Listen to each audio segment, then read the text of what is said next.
So excited about this one. Oh my gosh, I'm shaking the table. Hello internet friend, my name is Elizabethtown and welcome to Pop Commentary, where we dissect TV shows and movies through the help of memes. I'm very happy that you're alive today. Let's get started. So I would usually like to break down either a TV show or movie, do a character study, but right now I'm kind of waiting because the movie theaters aren't open everywhere to see if the film that I have set up is going to be released on demand a little bit later. So until then, I thought, why not do something a little different, a little fun? This has been a stressful week. We just had democracy attacked here in the United States, and I'm just feeling like a good laugh. So I thought, why not do a review of some of my favorite funerals that I've seen on screen, either on TV shows or movies. It's an idea I had, and we're rolling with it. You did this for what? Why not? Why? Why not? Now, the first tier of scenes that we'll be going over, I've labeled my condolences. She passed away? Oh. All right. These are funerals that I would, of course, send my condolences to, but I'm not dropping everything in my schedule to make sure I attend. They were funny, they had their moments, heartfelt, but still, they make the bottom tier. There has to be a bottom tier for these things. Dare I say, 6 feet under? Now, you can debate me on this one. I would like to consider Meatloaf having a funeral in this particular scene. His friends and loved ones and family member are all gathered, and they're just finished a song about his life, celebrating him. So I feel like those are the essential elements of a funeral. That and his body enclosed in a casket, open casket, that definitely wasn't needed with the way he went out, but we had it anyway. So it is a bop, the song, for Meatloaf, of course, but as a funeral, I'm just not interested in attending. My condolences to Meatloaf. I heard he was a real, what a guy. You could cry. I didn't, though. I didn't. Next is Arsenic and Old Lace. Now, this is a weird Hays Code era 1940s film. It features a family of serial killers, white, and it features these two old maidens who, for charity, like to kill bachelors because, back then it was just much better to be dead than single and unmarried.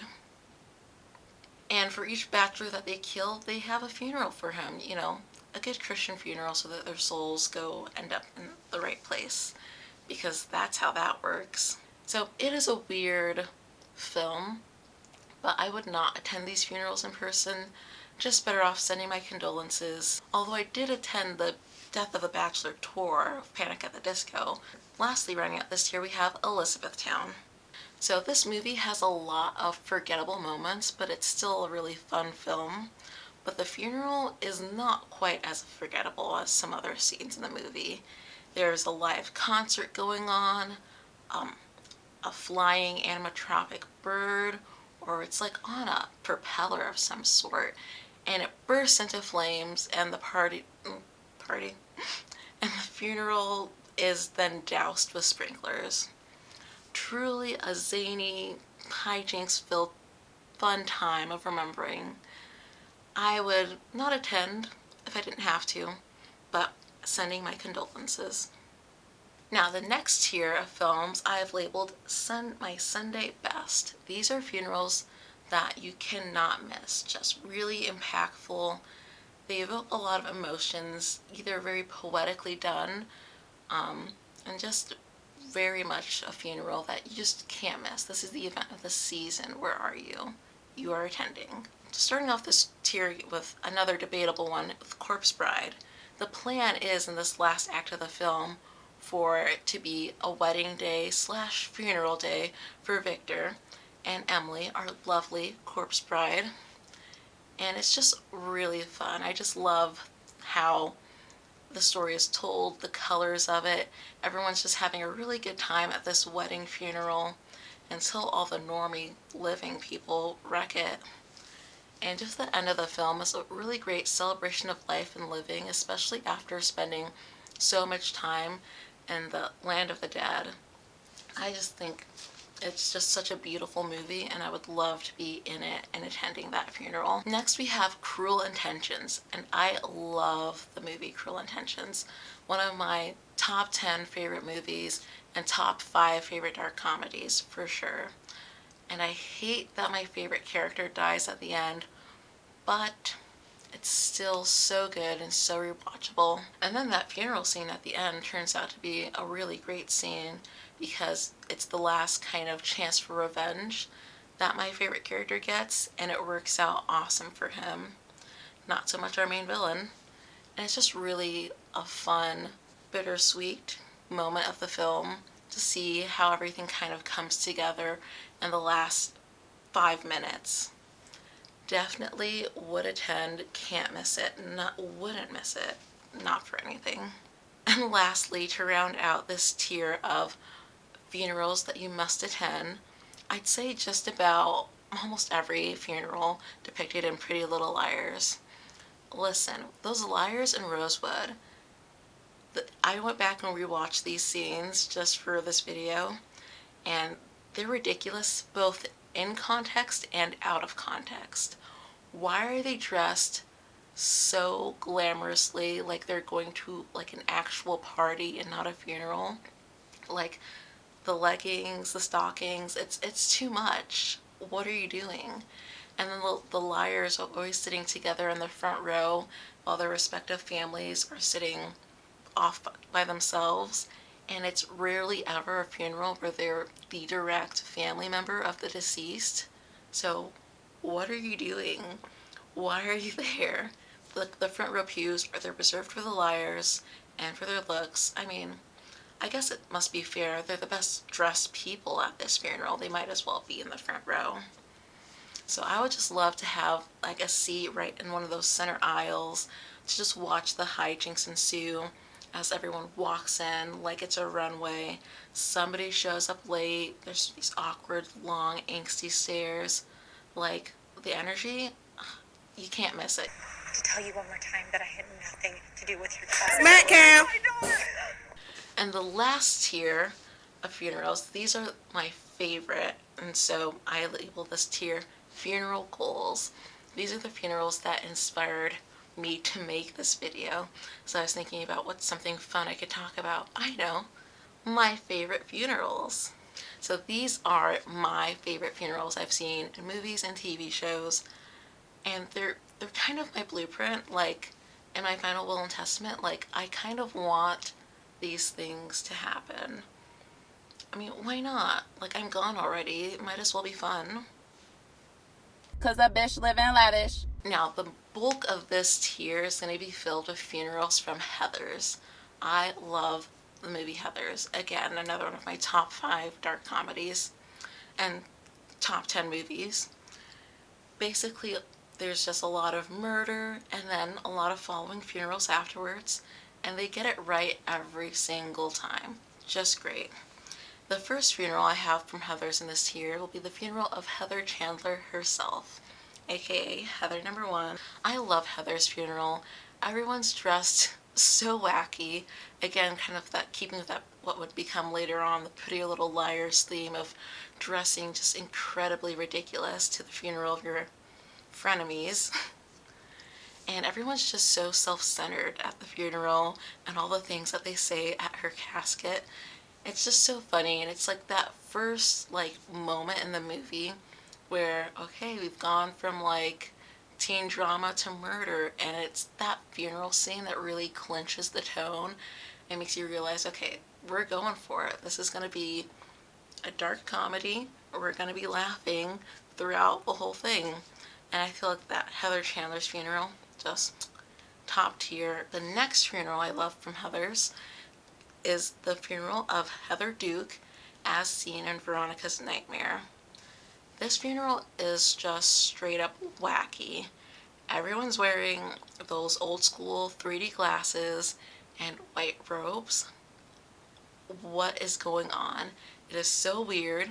And the minister guy, he just has the best lines in the film. His dialogue, his delivery, he gives it everything, okay? The way that life can suck. We'll all miss Sherwood's little Eskimo. And that scene is no exception. It is just so bizarre and so funny.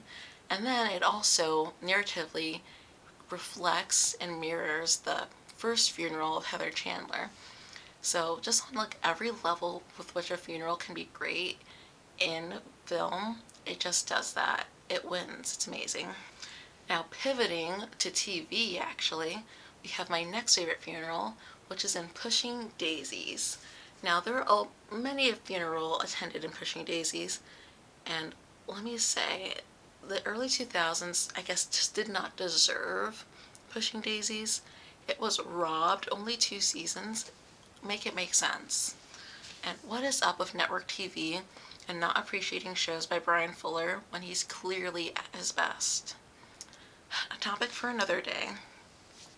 But yes, Pushing Daisies, just Lee Pace, so cute, and the way that the funeral works out to being this meet cute in the pilot episode is just absolutely adorable. And again, like, that's just the whole tone of the show. They're solving crime and going up against murderers, but the whole time it's just happy, light, fun, delightful. Literally, Pushing Daisies is just such a fun show.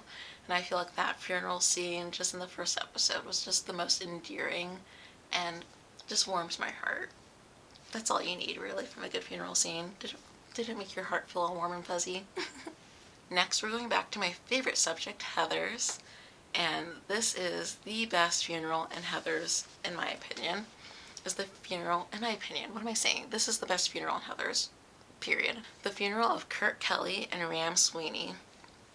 Now, in the film, they're just your typical douchebag football players, but in death, they are so much more. My son's a homosexual, and I love him. I love my dead gay son. Although the homophobia of the late 80s is kind of the butt of the joke here, the scene still feels very somewhat progressive.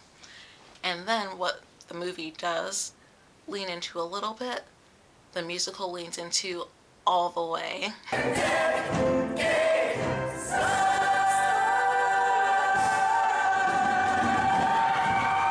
And I just love it so much. It is such a funny scene. I would pay so much money to see Heathers the Musical on screen again as a full movie. Like, Hollywood, just let me know. I'm ready. I'm working on the script as we speak. Let's go. Let's do this. And lastly, another funeral that I think about often and also just inspired the making of this video.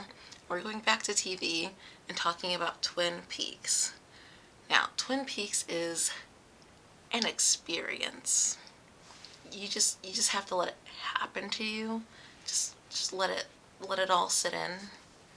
And the funeral of Laura Palmer is just a perfect example of that. It just has everything in a funeral scene that you could imagine. Just the teenage angst, there's fighting, there's drama, yelling, and then blah, jumping onto the casket.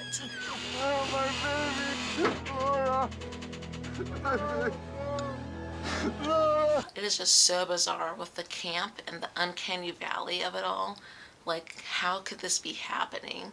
It is so funny. So me and my best friend have decided, like, this is kind of our funeral blueprint. Whoever goes out first, the other one will make sure that this is what happens. We'll start a fight. We'll get our dads to jump onto the casket. This is the plan. This is what I'm going for. Now, for some honorable mentions, I would say, not in a fictional sense, but another on-screen funeral I would love to attend would be Dan's from Big Brother 14. Dan's funeral is just a watershed reality TV moment. Just the experience of that, to be in the room, seeing the lies come out in real time. It's remarkable. Just chef's kiss of reality TV right there. Dan deserved to win and lose for that move. And we love Ian Terry here in these parts, no shade. But wow, that was a moment. But wow, what a moment. I will never forget. So that's all for my favorite funeral scenes in TV and movies. Are you using any of these funeral ideas for future reference?